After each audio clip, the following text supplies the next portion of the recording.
Dear believers in Jesus Christ, warm greetings to everyone. Welcome back to 180 Turn.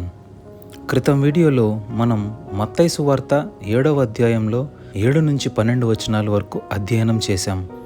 ఇంకా ఆ video చూడని వాళ్ళు ఎవరైనా ఉంటే వెళ్ళి చూడవలసిందిగా ప్రేమతో కోరుతున్నాను. ఈ వీడియోలో మనం 13వ వచనం నుంచి ప్రారంభిద్దాం. Before we begin, I have a small request. While watching this video, please keep your Bible open and follow along with the verses for better understanding.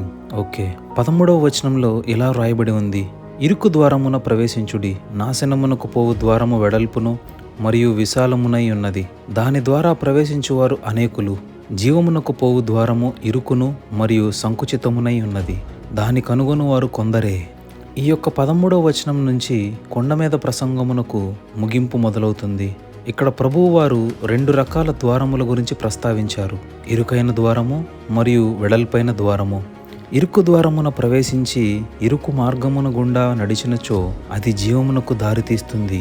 అదే వెడల్పు ద్వారమున ప్రవేశించి విశాలమైన మార్గమున నడిస్తే అది నాశనమునకు దారితీస్తుంది అని క్రీస్తువారు చెప్తున్నారు. ఇరుకు మార్గము గుండా నడవటం అంటే ఏమిటి అంటే 5వ అధ్యాయం మొదలుకుని ఈ వచనం వరకు క్రీస్తువారు చెప్పిన గుణాలన్నీ కలిగి ఉండి నడుచుకోవటమే ఇరుకు మార్గంలో నడవటం.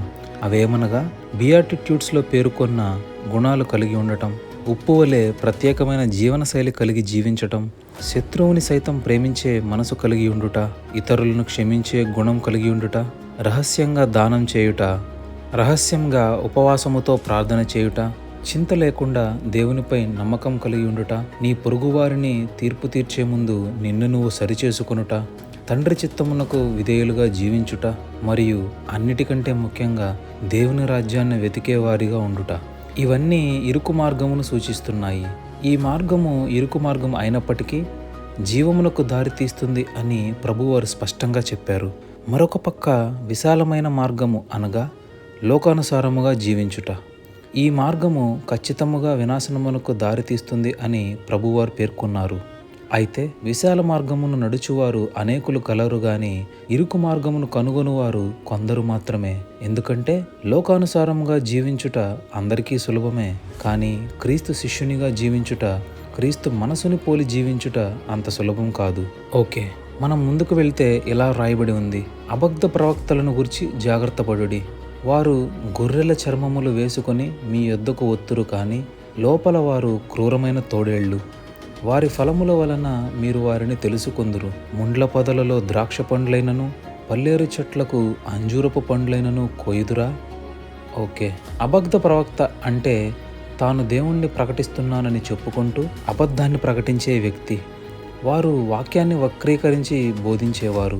వారు ప్రజలను దేవుని నుండి దూరం చేసేవారు.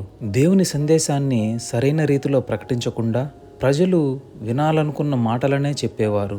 ఈ అబద్ధ ప్రవక్తలు మనలను నాశనమునకు దారితీసే మార్గము గుండా నడిపించటానికి ప్రయత్నిస్తారు.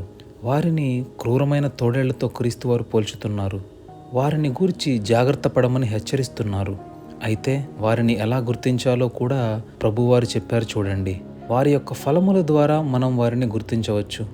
ఫలములు అనగా వారి యొక్క వ్యక్తిగత జీవితములలో క్రీస్తు మనస్సుని పోలి జీవిస్తున్నారా, గర్వం లేకుండా వినయంగా ఉంటున్నారా, యథార్థతతో నడుచుకుంటున్నారా, ఇతరుల పట్ల ప్రేమతో ప్రవర్తిస్తున్నారా, క్రీస్తు వలె పరిశుద్ధంగా బ్రతుకుటకు ప్రయత్నిస్తున్నారా, ఇంకా దేవునికి విధేయులుగా ఉంటున్నారా, మరియు వారు చేసే పరిచర్య ద్వారా ఎంతమంది నిజంగా క్రీస్తు మార్గంలోనికి వస్తున్నారు, ఎంతమంది తప్పిపోతున్నారు అనే విషయాలన్నీ మనకు ఎవరు క్రీస్తుచే ఏర్పరచబడిన వారు, ఎవరు అబద్ధ ప్రవక్తలు అని సూచనలు ఇస్తాయి.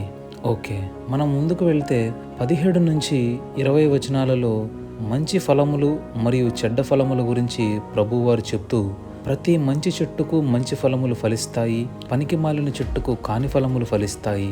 మంచి చెట్టుకు చెడ్డ ఫలములు ఫలింపవు కదా, అలాగే పనికిమాలిన చెట్టుకు మంచి ఫలములు ఫలింపవు కదా. మరి అటువంటి వారికి కలిగే పర్యావసనం ఏమిటి అంటే 19వ వచనంలో చెప్పబడింది: మంచి ఫలములు ఫలింపని ప్రతి చెట్టు నరకబడి అగ్నిలో వేయబడును. సో ఇలాంటి అబద్ధ ప్రవక్తలు అందరూ తప్పక దేవుని తీర్పు దినమున పర్యావసనం ఎదుర్కోవాల్సిందే అని ప్రభువు వారు స్పష్టం చేస్తున్నారు. కాబట్టి మనం అలాంటి వారిని వారి ఫలముల ద్వారా తెలుసుకోగలగాలి అని ప్రభువారు మరొక్కసారి నొక్కి చెప్తున్నారు. Okay, let us conclude. ఈ భాగం నుంచి మనం నేర్చుకోవాల్సిన విషయాలు: మొదటిది, సరైన ద్వారాన్ని నువ్వు ఎంచుకోవాలి. ఇరుకు ద్వారమా లేక వెడల్పైన ద్వారమా? క్లిష్టతరమైనా సరే ఇరుకు మార్గమును ఎంచుకోమని ప్రభువారు చెప్పారు. ఎందుకంటే నీ ద్వారం నీవు నడిచే మార్గాన్ని నిర్ణయిస్తుంది. ఇరుకు మార్గం జీవమునకు చేరుస్తుంది. యేసు నేనే మార్గం అని అన్నారు. నీ మార్గం నీ గమ్యాన్ని నిర్ణయిస్తుంది. నీ గమ్యం జీవం అయ్యుండాలి కానీ వినాశనం అయ్యుండకూడదు. రెండవది, ఏ బోధకుడినైనా సరే నీవు గుడ్డిగా నమ్మకుండా వారి జీవితంలో కనిపించే ఫలాల ద్వారా వారిని పరీక్షించాలి. తద్వారా వారు అబద్ధ బోధకులా లేక దేవుడు ఏర్పరిచిన వారా అని మనం ఒక నిర్ణయానికి రాగలం. ఈ వీడియో చూసిన తర్వాత మరొక్కసారి 13వ వచనం నుంచి 20వ వచనం వరకు మీరు స్వయంగా చదవాలని మిమ్మల్ని ప్రోత్సహిస్తున్నాను. ఈ వీడియోకు సంబంధించిన ఏవైనా సందేహాలు లేదా సూచనలు ఉంటే కామెంట్ సెక్షన్లో తెలియజేయండి. వాటి గురించి మనం చర్చించుకుందాం. తదుపరి వీడియోలో మళ్ళీ కలుద్దాం. అప్పటి వరకు ఈ 3 విషయాలను మర్చిపోకండి. దేవునిపై పూర్తి విశ్వాసం నిలిపి ఉంచండి.